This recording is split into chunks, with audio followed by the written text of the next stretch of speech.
Readers, I want to remind you that even though a text may be considered nonfiction or informational, there still is usually some sort of opinion in there. Sometimes it's the opinion of the author, sometimes it's not, and it's someone else's opinion. What that is perspective. So in nonfiction or information texts, the authors will usually choose to highlight particular incidents, voices, issues, stories, details in order to portray or illustrate a perspective. There may be more than one perspective in a text, and sometimes the perspective is not the same as the writer. It's important that we're on the lookout for these things as nonfiction readers so that we don't get confused or tripped up by possible opinion statements, and we can weed through details to figure out what truly is a fact and what might be there to persuade us to think a certain way. So let's just think back and make sure that we're all on the same page, shall we? Let's just remember for a moment, what does this even mean, perspective? Because you might be wondering, like, wait, perspective, is that, I thought we were talking about point of view. Yeah, on the ELA state exam and in life, people might use these two terms interchangeably. When someone asks you about perspective, they're actually assuming that you're already thinking about the point of view too. So think of it this way. They're kind of like all in one. The point of view is how a story or a text is told. Who is speaking? Who's telling it? Is it the first person? So it's an eyewitness account. I saw this happened. This happened yesterday when I was walking my dog. Or is it objective? Where maybe it's taking more of a step back, like talking about things in the third person, like for instance, residents of Park Slope in Brooklyn experienced an earthquake yesterday. One resident said that would be taking the third person point of view to write a nonfiction or information text. It's important to have that clear and to identify the point of view first before we get deeper into perspective. The point of view helps us to kind of like start to weed through these details. So if we know that, for instance, it's being told through the first person, what someone has like an eyewitness account, we might be getting a perspective that's based off of their own personal experience, which might be linked to their personal beliefs. If the point of view is the third person, the perspective gets kind of tricky. And then we really have to think, okay, well, what's going on here? I like to use these questions to help me with this. I ask, who is the source? So where does this text article come from? Maybe they have an agenda already I should look into. What is the point of view of this source on this event, topic, or issue? If I can figure that out in advance or just think for a moment or make a prediction, it usually does me a bit of kind of like helps me make a bigger prediction moving forward for what the text perspective really is.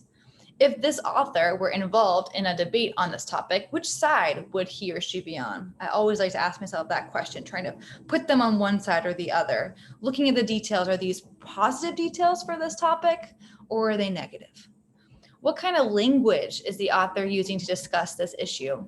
For instance, if someone's talking about climate change, they might use words like, for instance, protect, conserve.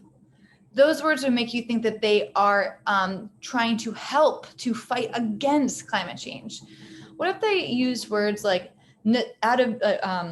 words like necessity or take or create or make rather than protect the environment, like use, utilize?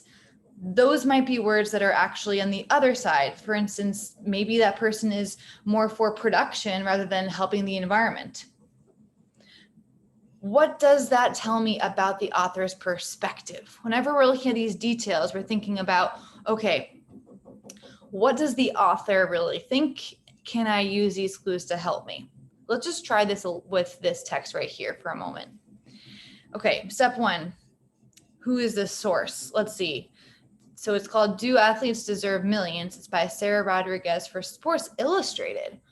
Interesting. So Sports Illustrated for kids. Okay, so that's interesting because I feel like Sports Illustrated would probably be like pro, athlete, maybe pro, yeah, they deserve to make millions. So this is kind of interesting. Maybe the person who's writing this is writing like a piece from someone's, maybe they're going to be proving that they should, or maybe they'll be taking on another perspective, like maybe against what their company or organization believes in. Or maybe they're just trying to draw attention to something that's complicated and controversial.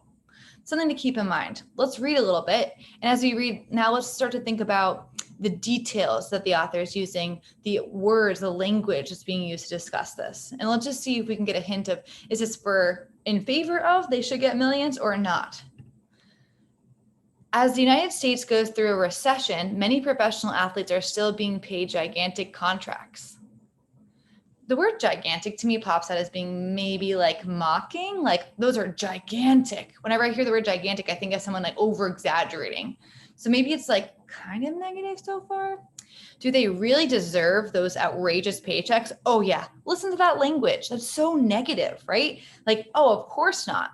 The simple answer is no. However, there are a few positives involved with giving out this amount of money. Oh, okay. So they're starting with the negative, kind of like almost assuming that that's our perspective. But now they're almost like trying to be like, yeah, that's true, but it's not all bad. Huh.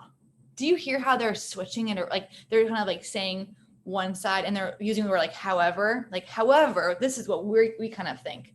So just from looking at this one paragraph here, thinking about the language, the positive or negative language, even the craft moves, like posing questions, giving us maybe some like asking and answering questions, makes me think, one, they're trying to like identify with us as readers, like, oh, we know how you feel, but hear us out. That's just kind of the sense that I'm getting from looking deeply at the craft moves. And that also fits with the source. If it's Sports Illustrated, an organization that's usually pro athlete, I feel like they're trying to maybe make an argument like maybe it's not so bad. Okay, so what I would love for you to do is I would love for you to try this with another text. So when you go off to read, use the charts that I have provided. This one right here will be helpful to make sure that you are checking all your boxes for investigating the perspective.